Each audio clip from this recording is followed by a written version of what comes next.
Baru saja kita memantau, ngecek langsung terkait dengan ketersediaan minyak curah yang ada di Pasar Lemah Abang.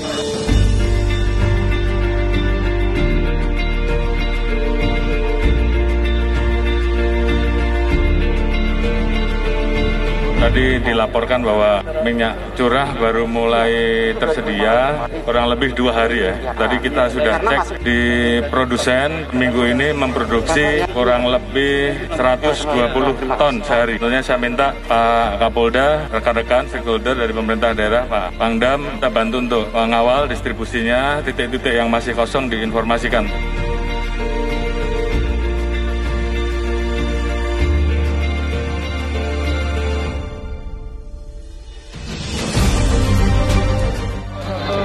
Hitungannya apa? 1 kilo? 1 kilo.